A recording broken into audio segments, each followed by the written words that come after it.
ang pagbilang sa Diyos bayan, nagtuturing mga hirap, masadyang panghiram.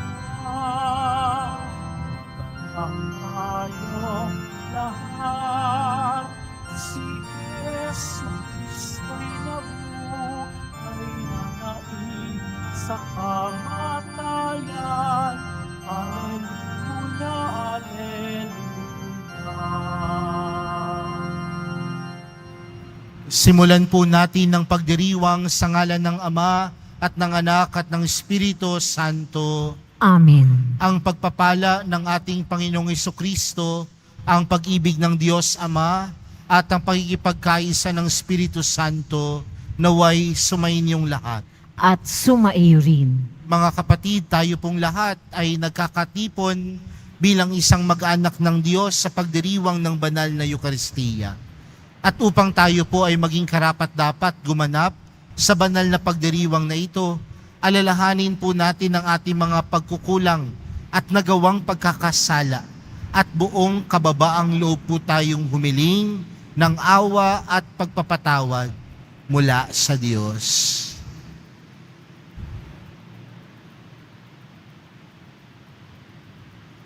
Inaamin ko sa makapangyarihang Diyos at sa inyo mga kapatid na lubha akong nagkasala sa isip, sa salita at sa gawa at sa aking pagkukulang. Kaya'y sinasamo ko sa mahal na Bihing Maria, sa lahat ng mga anghel at mga banal, at sa inyo mga kapatid na ako'y panalangin sa Panginoong ating Diyos. Kaawaan tayo ng makapangyarihang Diyos, patawarin tayo sa ating mga kasalanan, at patnubayan tayo sa buhay na walang hanggan. Amen. Panginoon, kaawaan mo kami. Panginoon, kaawaan mo kami. Kristo, kaawaan mo kami. Kristo, kaawaan mo kami. Panginoon, kaawaan mo kami. Panginoon, kaawaan mo kami. Manalangin tayo. Ama naming makapangyarihan, pakundangan sa pagpapakumbaba ng anak mong masunurin, ibinangon mo sa pagkadapa ang sangkatauhang masuwayin. Ipagkaloob mo sa amin ng banal na kagalakan upang kaming sinagip mo sa kaalipinan ay magkamit ng iyong ligayang walang katapusan. Sa pamamagitan ni Jesucristo, kasama ng Espiritu Santo, magpa sa walang hanggan. Amen. Magsiupo muna po ang lahat. Pagbasa mula sa mga gawa ng mga apostol. Noong mga araw na iyon, nabalitaan ng mga apostol at ng mga kapatid sa buong Judea na tinanggap din ng mga hentil ang salita ng Diyos. Kaya't nang umahon si Pedro sa Jerusalem, siya'y pinuna ng mga kapatid na Hudyo. Nakituloy ka sa mga hentil at nakisalo sa kanila, sabi nila. Kaya't isinaysay sa kanila ni Pedro ang buong pangyayari buhat sa pasimula. Nasa lungsod ako ng Joppe at nananalangin na magkaroon ako ng pangitain. Mula sa langit ay inihugos sa kinaroroonan ko ang isang tila malaking kumot na nakabitin sa 4 na panulukan. Pinagmasdan ko itong mabuti at nakita ko roon ang lahat ng uri ng hayop, lumalakad at gumagapang sa lupa, pati maiilap at mga lumilipad sa himpapawid. At narinig ko ang isang tinig na nagsabi, "Tumindig ka, Pedro, magpatay ka't kumain." Subalit sinabi ko, Hindi ko po magagawa iyon, Panginoon. Hindi ako kumakain ng anumang bagay na itinuturing na marmi o di karapat-dapat. Muli kong narinig ang tinig mula sa langit. Huwag mong ituring na marumi ang mga nilinis ng Diyos. 3 ulit na nangyari ito at pagkatapos ay binatak na pataas sa langit ang bagay na iyon. Nang sandali ring iyon, dumating sa bahay na tinutuluyan ko at 3 lalaking sinugo sa akin buhat sa Cesarea. Sinabi sa akin ng Espiritu na huwag akong mag-atubiling sumama sa kanila. Sumama rin sa akin ang 6 na kapatid na ito at pumasok kami sa bahay ni Cornelio.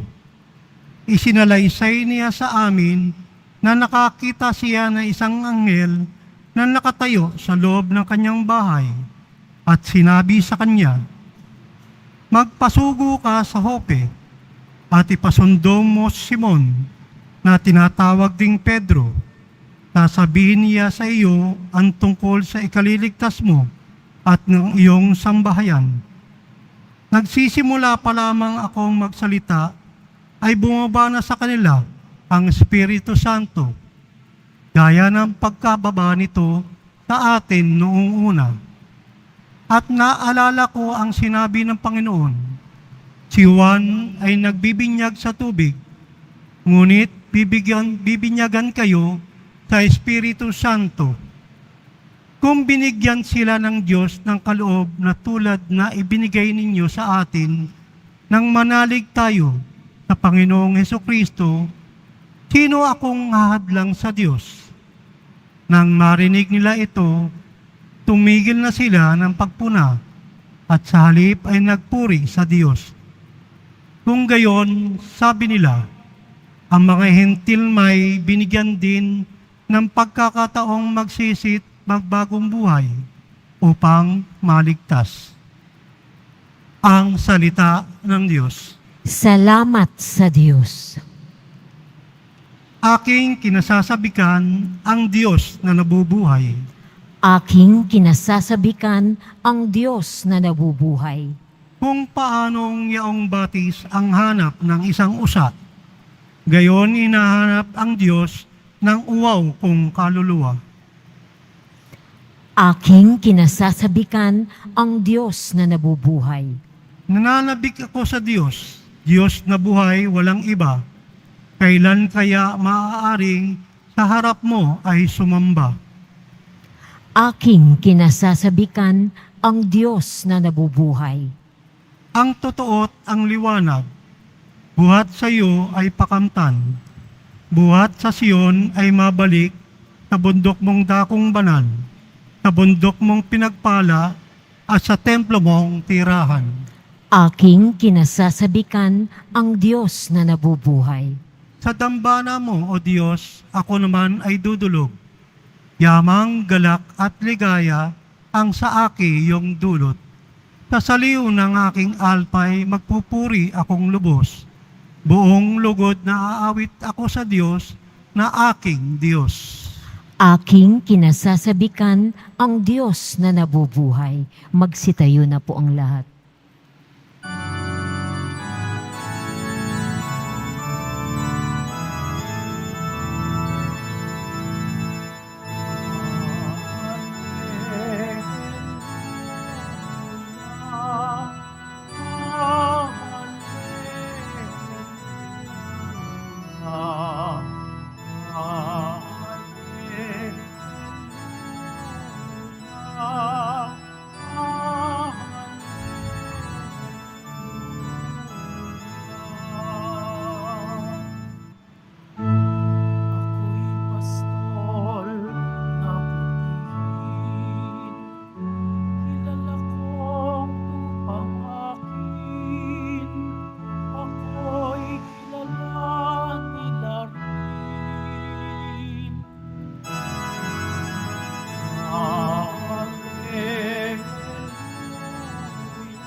Sumainyo ang Panginoon. At sumairin. Ang mabuting balita ng Panginoon ayon kay San Juan. Papuri sa iyo, Panginoon. Noong panahong iyon, sinabi ni Jesus, Tandaan ninyo ito, ang pumasok sa kulungan ng mga tupa nang hindi sa pinto nagdaraan, kundi umakyat sa dapat pagdaanan ay magnanakaw at tulisan. Ngunit ang nagdaraan sa pintuan ay siyang pastol ng mga tupa. Pinapapasok siya ng bantay pinto at pinakikinggan ng mga tupa ang kanyang tinig. Tinatawag niya ang kanyang mga tupa sa kani-kanilang pangalan at inilabas sa kulungan. Kapag nailabas na, siya'y nangunguna sa kanila at sumusunod naman ng mga tupa sapagkat nakikilala nila ang kanyang tinig. Hindi sila sumusunod sa iba, bagkus pangay patakbong lumalayo sapagkat hindi nila nakikilala ang kanyang tinig. Sinabi ni Jesus ang talinghagang ito, ngunit hindi nila naunawaan ang ibig niyang sabihin. Kaya't muling sinabi ni Jesus, tandaan ninyo, ako ang pintuang dinaraanan ng mga tupa. Ang mga nauuna sa akin ay mga magnanakaw at mga tulisan, ngunit hindi sila pinakinggan ng mga tupa. Ako ang pintuan. Ang sinumang pumapasok sa pamagitan ko ay maliligtas. Papasok siya at lalabas at makatatagpo ng pastulan. Kaya lamang pupunta rito ang magnanakaw ay upang magnakaw, pumatay at nagwasak. Naparito ako upang ang mga tupay magkaroon ng buhay, isang buhay na ganap at kasiyasiya. Mga kapatid, ang mabuting balita ng Panginoon. Pinupuri ka namin, Panginoong Hesukristo. Magsiupo mo na po ang lahat. Magandang tanghali po sa inyong lahat. Marahil ang Diyos ay may pangarap para sa ating lahat. At ano po ang pangarap ng Diyos para sa ating lahat? Na ang bawat isa sa atin magkaroon ng buhay na ganap at kasiyasiya. Kagaya ng nabanggit sa ating ebanghelyo, yaan ang pinangarap ni Jesus sa bawat isa. Buhay na ganap at buhay na kasiyasiya.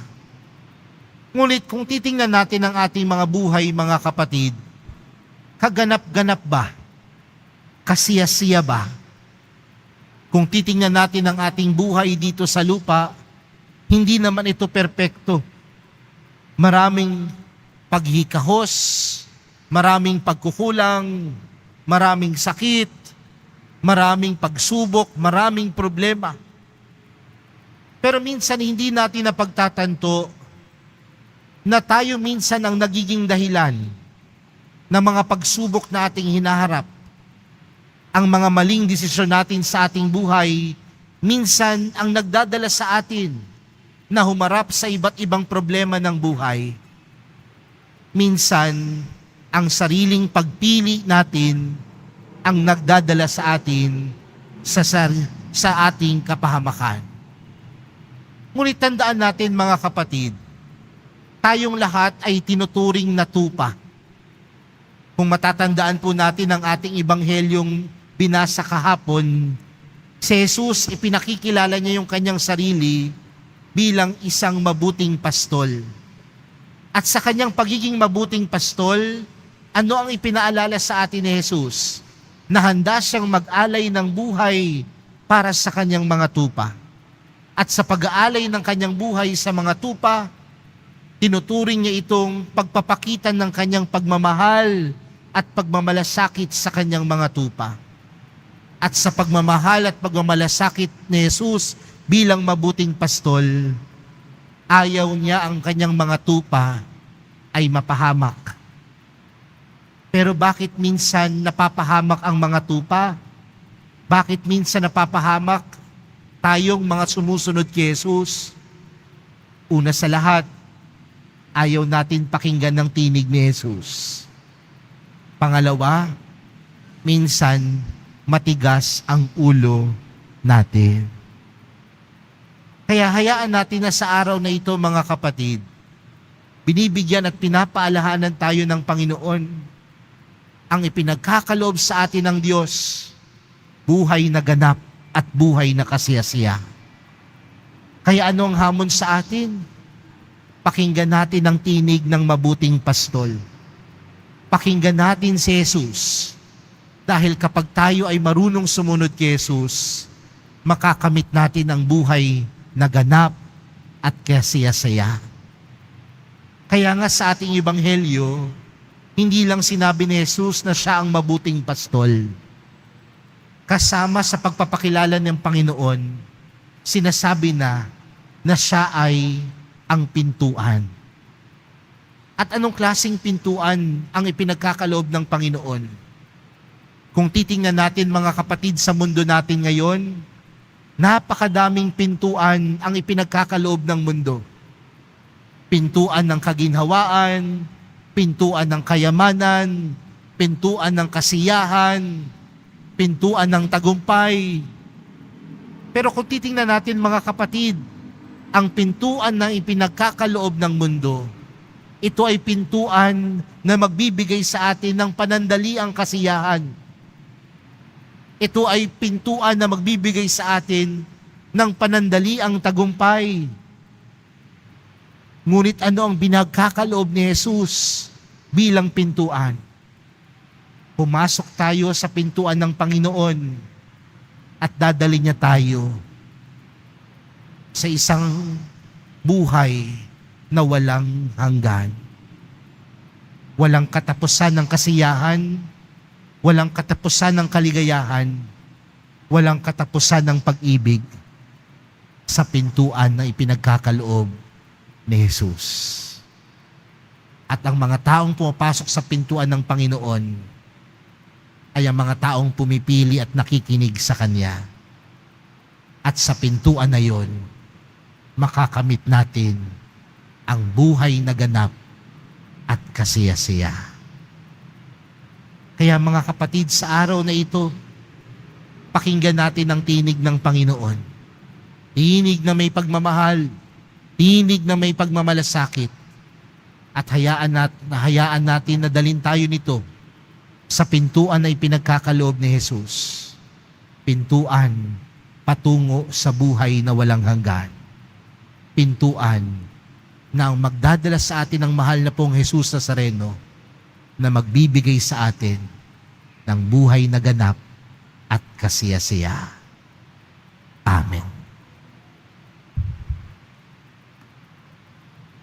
Magsitayo na po ang lahat. Minamahal kong mga kapatid, ang Panginoon ang mabuting pastol na nakakakilala sa mga kabilang sa kanyang kawan sa kani-kanilang pangalan. Ialay natin ang ating mga panalangin sa Diyos na taglay ang pagtitiwala sa kanyang pag-ibig sa atin. Ang ating panalangin, banal na pastol, panatilihin mo kami sa iyong pangangalaga. Banal na pastol, panatilihin mo kami sa iyong pangangalaga. Ang Santo Papa, ang pastol na hinirang ng Diyos, naway gabayan tayo sa matuwid na daan, manalangin tayo. Banal na pastol, panatilihin mo kami sa iyong pangangalaga. Ang mga mananampalatayang Kristiyano, naway maging iisang kawan na nasa pangangalaga ng iisang pastol, manalangin tayo. Banal na pastol, panatilihin mo kami sa iyong pangangalaga. Ang mga kabataan na naway karoon nito sa pamamagitan ng tapatan sa mabuting pastol, manalangin tayo. Banal na pastol, panatilihin mo kami sa iyong pangangalaga. Ang mga may sakit at mga nagdurusa, naway magtiwala kay Jesus, ang mabuting pastol, na dumating upang iligtas ang mga nawawalang tupa, manalangin tayo. Banal na pastol, panatilihin mo kami sa iyong pangangalaga. Ang mga yumao, naway makapasok sa pintuan ng kulungan ng mga tupa, at magdiwang kasama ng pastol, at bantay ng kanilang mga kaluluwa, manalangin tayo. Banal na pastol, panatilihin mo kami sa iyong pangangalaga. Amang lubos sa kabutihan, ginagabayan mo kami sa matuwid na daan. Ang iyong anak ay laging nasa aming tabi upang kami ay patnubayan.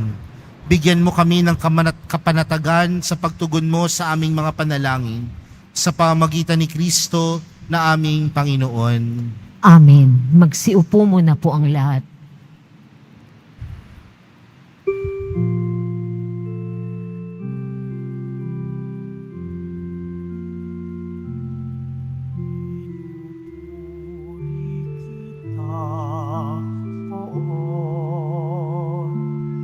Sapagkat ako'y iniligtas,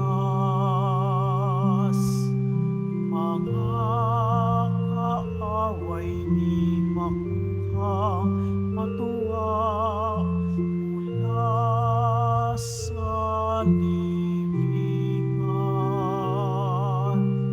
Tanggapin mo, O Panginoon, ang alay ng bayang nagdiriwang. Punan mong bigay ang alak at tinapay, handog ng pagkabuhay.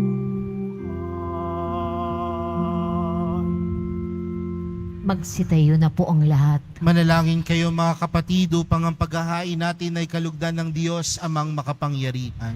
Tanggapin nawa ng Panginoon itong paghahain sa iyong mga kamay sa kapulihan niya at karangalan sa ating kapakinabangan at sa buong sambayanan niyang banal.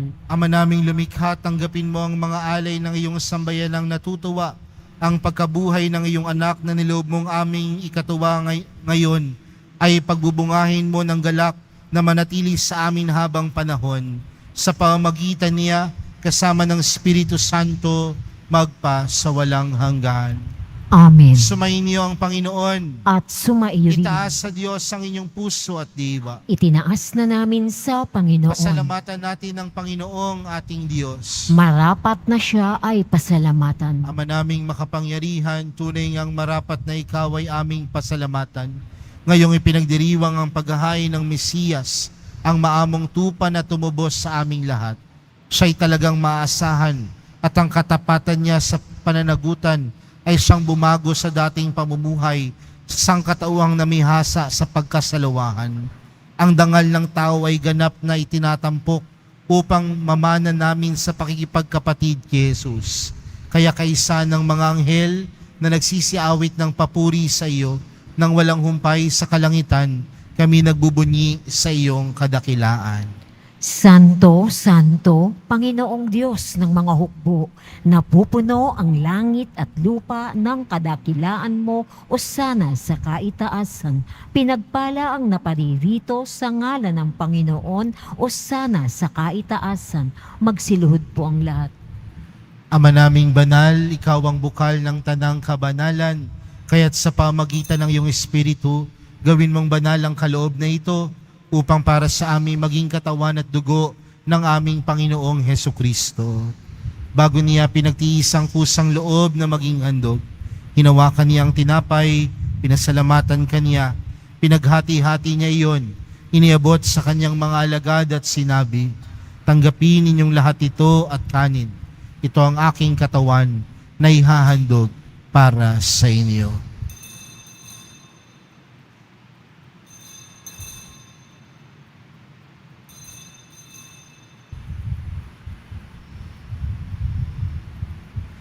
Gayun din naman noong matapos ang hapunan, hinawakan niya ang kalis. Muli kaniyang pinasalamatan. Iniabot niya ang kalis sa kanyang mga alagad at sinabi, "Tanggapin ninyong lahat ito at inumin. Ito ang kalis ng aking dugo, ng bago at walang hanggang tipan. Ang aking dugo na ibubuhos para sa inyo at para sa lahat, sa ikapagpapatawad ng mga kasalanan. Gawin niyo ito sa pag-alala sa akin."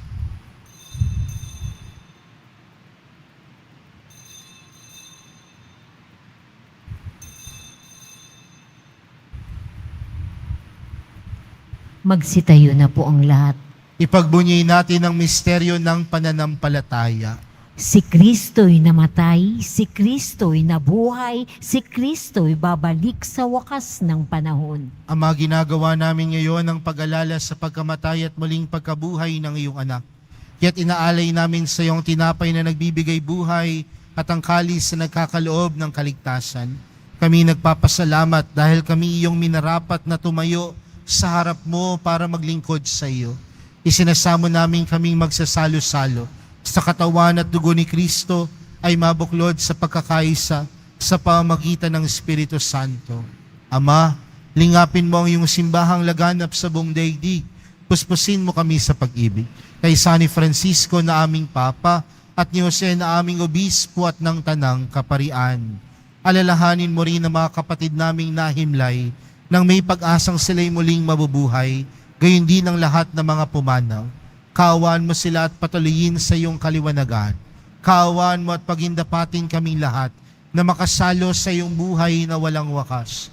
Kaysa ng mahal na Birheng Maria, na ina ng Diyos, ng kabiyak ng puso niyang si San Jose, kaysa ng mga apostol at ng lahat ng mga banal na namuhay dito sa daigdig ng kalugod-lugod sa iyo, may pagdiwang nawa namin ang pagpupuri sa ikararangal mo sa pamamagitan ng iyong anak na aming Panginoong Hesukristo.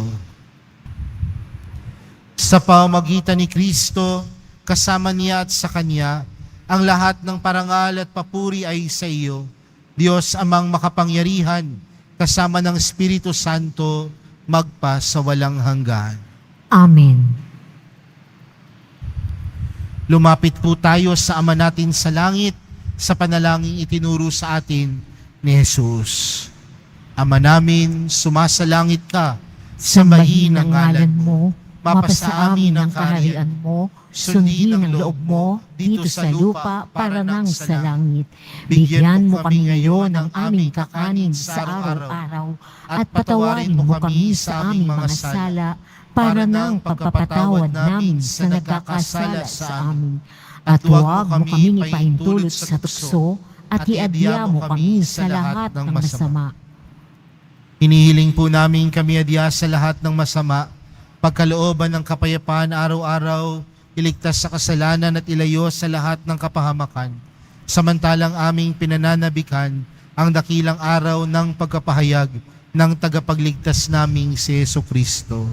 Sapagkat iyo ang kaharian at ang kapangyarihan at ang kapulihan magpakailanman. Amen. Panginoong Jesucristo, sinabi mo sa iyong mga apostol, kapayapaan ang iniwan ko sa inyo, ang aking kapayapaan ang ibinibigay ko sa inyo. Tunghayan mo ang aming pananampalataya at huwag ang aming pagkakasala. Pagkalooban mo kami ng kapayapaan at pagkakaisa ayon sa iyong kalooban, kasama ng Espiritu Santo, magpa sa walang hanggan. Amen. Ang kapayapaan ng Panginoon ay laging sumainyo. At sumairin. Magbigayan po kayo ng kapayapaan sa isa't isa.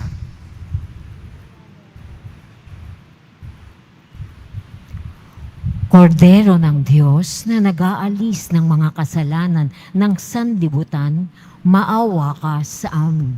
Kordero ng Diyos na nag-aalis ng mga kasalanan ng sanlibutan, maawa ka sa amin.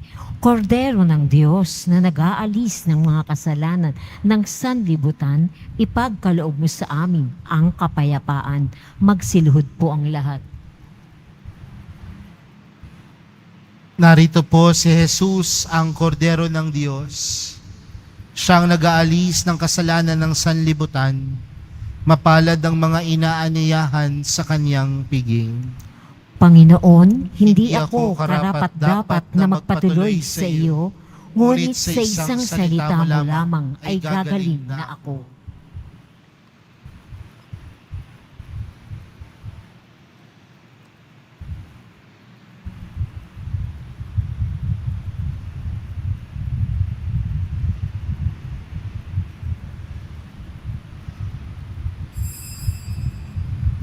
Para sa lahat ng tatanggap ng banal na komunyon, sasagot po tayo ng amen pagkasabi ng pari o lay minister ng katawan ni Kristo at isubo agad sa bibig bago umalis sa harapan ng pari o lay minister. Sumunod po tayo.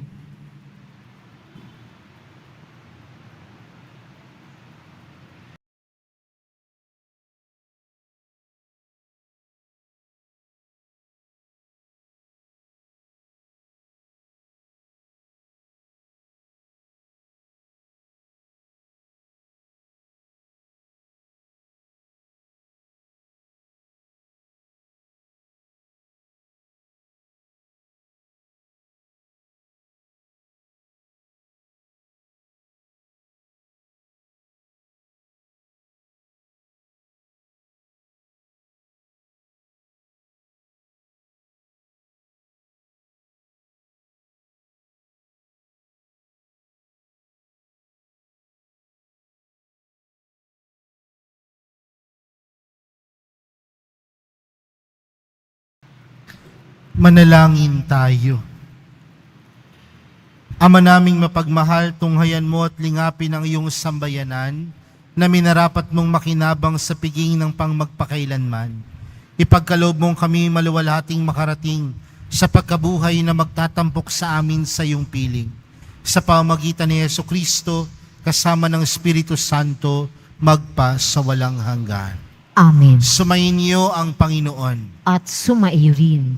Mahal na pong Jesus Nazareno, inihayag mo sa pamagitan ng krus ang walang maliw na pag-ibig ng Diyos sa sangkatauhan. Pakinggan mo ang kahilingan ng iyong angkan na nagsusumamo sa iyo. Makamtanawa nila ang iyong katugunan at tanggapin ang kasagutan na may utang na loob na tinatanaw. Basbasan din po ninyo ang mga dala nilang mga imahen at dasalan. Sa pamamagitan ng bendisyon na ito, naway maalala nila ang mga pangako nila noon sa binyag, na ikaw ang kanilang iibigin at paglilingkuran bilang Panginoon, magpa sa walang hanggan. Amen. At pagpalain po kayong lahat ng makapangyarihang Diyos, Ama, Anak, at ng Espiritu Santo. Amen. Humayo kayong taglayang kapayapaan ng Poong Jesus Nazareno. Salamat sa Diyos.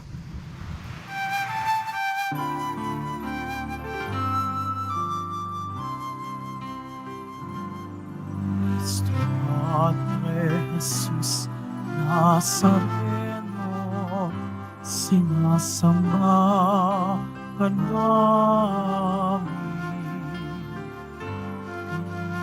Ipinunto ka namin, naramdaman kami buhay at kaligtasan. Cristo Padre Jesus Nazareno, iligtas mo kami sa kasalanan. Ang krus mo pinapatayan ay sa